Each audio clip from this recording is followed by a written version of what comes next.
தளபதி விஜயோட மகன் ஜேசன் சஞ்சய் காதல் குறித்து முதல் முறையாக ஓப்பனாக பேசியிருக்காரு. பொதுவாக நடிகர்களோட வாரிசுகள் அப்படின்னாலே டேரக்டாக மூவியில் தான் நடிப்பாங்க. ஆனால் இதற்கு மாறாக ஜேசன் சஞ்சய் பார்த்திங்கன்னா முதல் முறையாக இயக்குனராக அறிமுகமாயிருக்காரு. இப்போ ரீசெண்டாக சிக்மா அப்படின்ற திரைப்படத்தை இயக்கியிருக்காரு. இந்த ஒரு திரைப்படம் விரைவில் வெளியாக உள்ள நிலையில் ஜேசன் சஞ்சய் நேர்காணல் ஒன்று கொடுத்துருக்காரு. அந்த ஸ்பீச்சில் அவருடைய பர்சனல் குறித்து ஒரு சில விஷயங்களை ஓப்பனாக பேசியிருக்காரு. அதுலேயும் குறிப்பாக நான் சினிமா ஃபீல்டுக்கு வர்றதுக்கு முன்னாடி என்னோட பேரண்டான விஜய் மற்றும் சங்கீதா இவங்களுடைய சப்போர்ட் எனக்கு ரொம்பவுமே கிடைச்சிது. அது மட்டும் இல்லாமல் என்னோட தங்கச்சி மற்றும் என்னோட நண்பர்கள் எல்லாருமே எனக்கு முழு ஆதரவு கொடுத்துருந்தாங்க. இதனால தான் நான் இப்போ தமிழ் சினிமாவில் இயக்குனராக அறிமுகமாயிருக்கேன் அப்படின்னு சொல்லிட்டு ஜேசன் சஞ்சய் ரொம்பவுமே எமோஷனலாக பேசியிருந்தாரு. இதை தொடர்ந்து ஜேசன் சஞ்சய் காதல் குறித்துமே ஒரு சில விஷயங்களை பேசியிருக்காரு.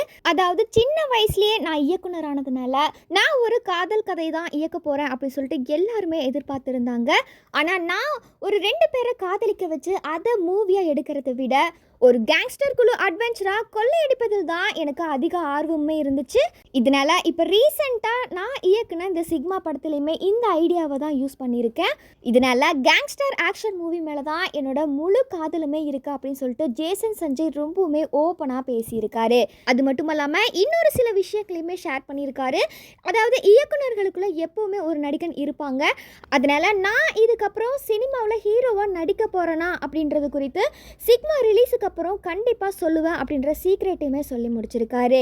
ஸோ ஜேசன் சஞ்சய் இந்த கேங்ஸ்டர் பட டைரக்டராக பார்க்க நீங்கள் ஆசைப்படுறீங்களா, இல்லை தளபதி விஜய் மாதிரி ஸ்க்ரீனில் மாஸ் காட்டுற ஹீரோவாக பார்க்க ஆசைப்படுறீங்களா அப்படின்ற உங்களோட கருத்துக்களை மறக்காமல் கமெண்ட் செக்ஷனில் பதிவு பண்ணுங்கள்.